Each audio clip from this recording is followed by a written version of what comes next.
बहुत लंबे इंतजार और बहुत सारे एक्सटेंडेड डेट के बाद आखिरकार एमसीसी ने राउंड टू की प्रोविजनल रिजल्ट आज निकाल दिया है।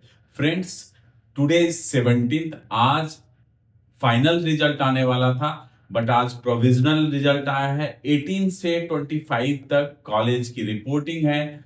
Most probably final result 18th को आ जाएगा, और बट रिपोर्टिंग 18 से 25 तक ही रहने वाली है। तो जिनको अलॉटमेंट आ गया है उनको कॉन्ग्रेचुलेशंस। जल्दी से तैयारी करें, क्योंकि कल फाइनल रिजल्ट आएगा, फिर आप अपने अलॉटमेंट को डाउनलोड कर सकते हैं। तो आपकी प्लानिंग अभी से, जो भी प्रोविजनल रिजल्ट में आपको कॉलेज अलॉट हुआ है, कॉलेज की वेबसाइट से उसकी डॉक्यूमेंटेशन की लिस्ट लें। इसके अलावा फीस कंफर्म करें और उस डॉक्यूमेंट्स को तैयार करके अपनी रिपोर्टिंग की प्लानिंग जिस कॉलेज में आपको हो रही है उनकी जाने की प्लानिंग आज से बना लें। फ्रेंड्स, लंबे इंतजार के बाद, कुछ सीटों के बढ़ने के बाद, लगभग गवर्नमेंट में 2170 ऑल ओवर इंडिया में सीटें बढ़ी, जिनका 15% आपको ऑल इंडिया कोटा में लगभग 326 सीटों के आसपास रहा। और राउंड टू में जो ओवरऑल कट ऑफ डाउन गई है, चाहे ऑल इंडिया कोटा की बात करें, चाहे डीम्ड यूनिवर्सिटीज की बात करें। इस वीडियो में फ्रेंड्स मैं बात करूंगा ऑल इंडिया कोटा के राउंड टू के कट ऑफ का, और उसको कंपेयर करेंगे राउंड वन के कट ऑफ से कि क्या डिफरेंस आया है राउंड वन के कट ऑफ से। इसके अलावा हम बात करेंगे रिपोर्टिंग की, कि रिपोर्टिंग किस हिसाब से कर सकते हैं, अपग्रेडेशन किस हिसाब से कर सकते हैं। इन सारे चीजों पे हम चर्चा करेंगे। नमस्कार, मैं Rohan Singh get my university में आप लोगों का स्वागत करता हूं। जल्दी से सब्सक्राइब करें, ज्यादा से ज्यादा शेयर करें, जो आपको आगे भी वीडियोस मिलते रहे इसमें। तो फ्रेंड्स, आइए हम देखते हैं ऑल इंडिया कोटा के राउंड गवर्नमेंट का, जिसमें हम लोग आगे कट ऑफ और रिपोर्टिंग के प्रोसेस को भी हम लोग देखेंगे।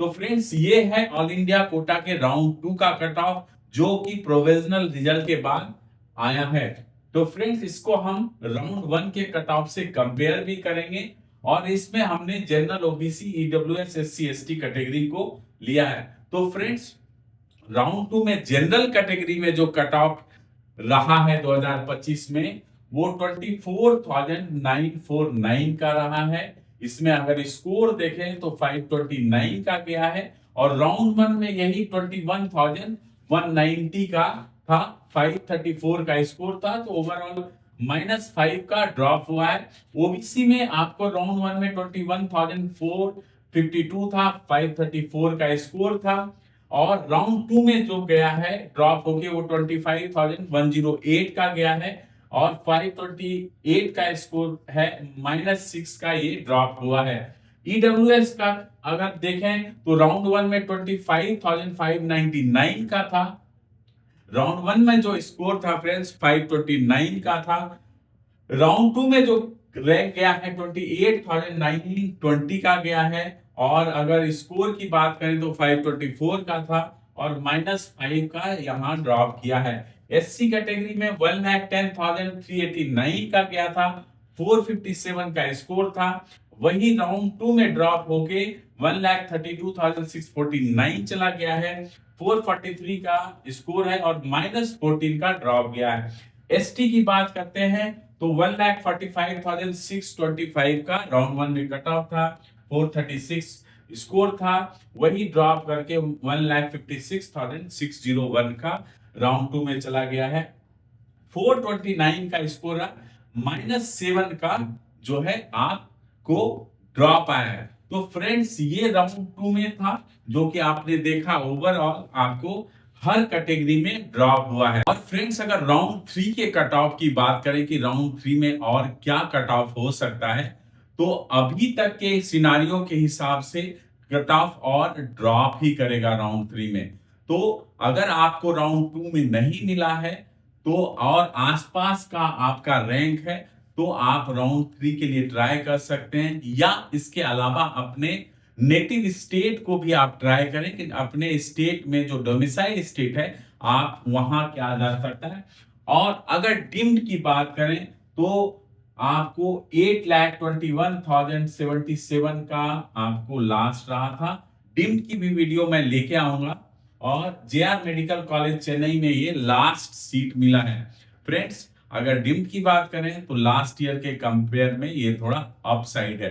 तो ओवरऑल फ्रेंड्स, ये आपको जो है राउंड 2 की कट ऑफ है जो कि ड्रॉप किया है, और राउंड 3 में भी इससे ज्यादा ड्रॉप करने के चांसेस हैं। अब आते हैं फ्रेंड्स रिपोर्टिंग को लेके कि राउंड 2 में रिपोर्टिंग आप कैसे कर सकते हैं और अपग्रेडेशन का क्या नियम होता है।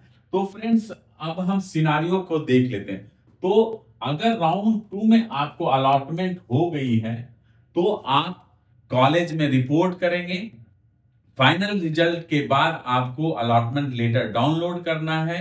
वहां पे आपको नोडल सेंटर्स, जो कॉलेज के नोडल सेंटर्स होते हैं, उनके नंबर भी होंगे। कोई भी डिटेल आपको लेनी है तो उन नंबर पे कॉल करके आप ले सकते हैं। इसके अलावा कॉलेज जो आपको अलॉट हुआ है वहां से आप डॉक्यूमेंटेशन और फीस की लिस्ट लें और उस हिसाब से आप रिपोर्ट करें। इसके अलावा अगर आप, तो सिनारियो क्या है, आप रिपोर्ट कर सकते हैं। इसके अलावा अगर आप अपग्रेडेशन के लिए राउंड 2 से जाना चाहते हैं तो आप अपग्रेड भी कर सकते हैं राउंड 3 के लिए। तो राउंड 2 से राउंड 3 के लिए अपग्रेड कर सकते हैं। तो उसके लिए आपको पहले रिपोर्ट करना पड़ेगा।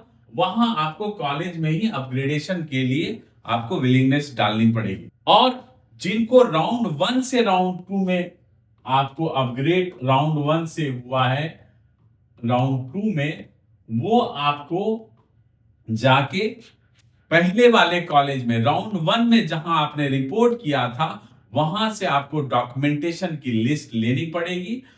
फ्रेंड्स, अब दूसरी कंडीशन पे आते हैं कि आपको राउंड 1 से राउंड 2 में अपग्रेडेशन हुआ है। अगर राउंड 2 में आपको अपग्रेडेशन हुआ है तो कंडीशन क्या है कि पहले राउंड 1 वाले कॉलेज में जहां आपको कॉलेज मिला था वहां जाके जो आपके डॉक्यूमेंट जमा है वो आप कलेक्ट करिए, वहां से रिलीविंग लेटर लीजिए और आप वहां से फिर अपने राउंड 2 के कॉलेज में रिपोर्ट करिए। क्योंकि आपको दोनों जगह जाना है तो आप इमीडिएटली प्लान करके पहले उस कॉलेज में जाएं। वो आप कल 18 से स्टार्ट है तो 18 को चले जाएं और आप उसके बाद वहां से सारी फॉर्मेलिटीज करके जो पुराने वाला कॉलेज है और नए कॉलेज में जाके आप रिपोर्ट करें। राउंड 1 से राउंड 2 में जिनको अपग्रेडेशन हो गया है वो राउंड 3 के अपग्रेडेशन में नहीं जा सकते। तो ये कंडीशंस है फ्रेंड्स, जो कि आपको अगर राउंड 2 में अलॉटमेंट हो गया है तो आप जो है राउंड 2 में या तो रिपोर्ट कर सकते हैं और आप रिपोर्ट करने के बाद अगर आपको अपग्रेडेशन के लिए जाना है तो आप वहीं से आप अपग्रेडेशन के लिए डाल सकते हैं। इसके अलावा अगर राउंड 1 में आपको कॉलेज मिला था और आप अपग्रेडेशन के लिए गए हैं और आपको अपग्रेडेशन में कोई कॉलेज मिल गया है तो आप जाके जो पहले वाला राउंड 1 वाला कॉलेज है वहां से सारी फॉर्मेलिटीज करके अपना डॉक्यूमेंटेशन वगैरह कलेक्ट करके और राउंड 2 में जो आपको कॉलेज मिला है वहां आपके रिपोर्ट करिए। नहीं तो अगर आपको राउंड 1 में कॉलेज अलॉट हुआ है, राउंड 2 में अपग्रेड नहीं हुआ, तो आप राउंड 1 ही कॉलेज में आप आके ज्वाइन कर सकते हैं।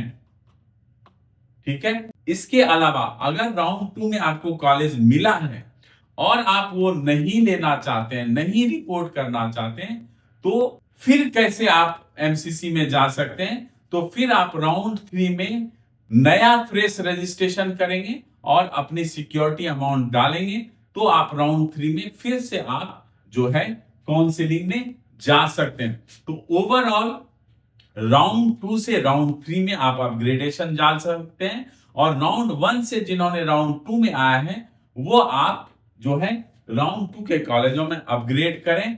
राउंड 2 के कॉलेज में अपग्रेड करना कंपलसरी है क्योंकि राउंड 1 ऑलरेडी आपका निकल गया होगा। तो ये पूरा प्रोसीजर था फ्रेंड्स।